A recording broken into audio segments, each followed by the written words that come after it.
Yon, isang napakagandang araw na naman po sa inyo mga idol. Welcome back na naman po sa short video po natin kung saan pag-usapan na naman po natin ang karagdagang kaalaman para po sa valve connection. Narito po yung ating gagawin ng wiring diagram. Yung ating gagawin ng wiring diagram.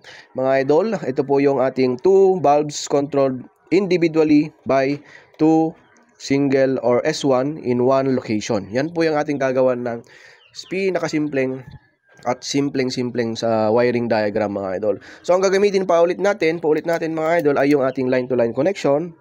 Parehas lang po yan mga idol sa neutral to line na connection. Wag po kayong malilito diyan. So ito po yung ating line 1, line 2. So saan naman po pupunta ulit yung ating line 1 mga idol?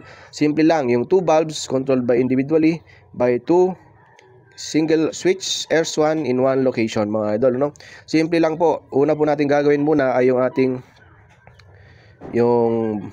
bulb, no? Bulb 1. Yan, yung bulb 1, ito po yan.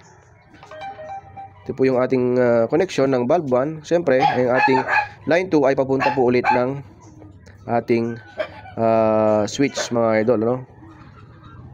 Yan. Isa-isahin po natin step by step mga idol. Yan, ito yung switch natin. One location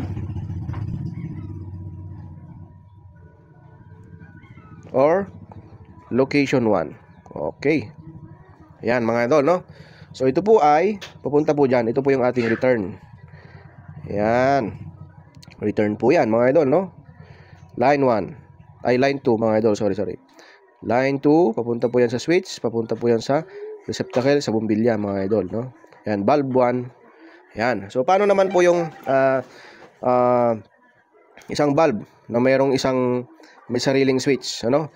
Ito po yung ating dalawang bumbilya na may sariling switch, ano? Sa Tagalog. So, paano naman po yung connection? Madali lang mga idol. Ganyan po yan. Kuha lang po tayo dito para sa isang kanyang switch. Yan. At dito po, kuha rin po tayo para sa isang bumbilya din. Yan. Bulb 2, mga idol. Or lamp A, lamp B, mga idol. Yan.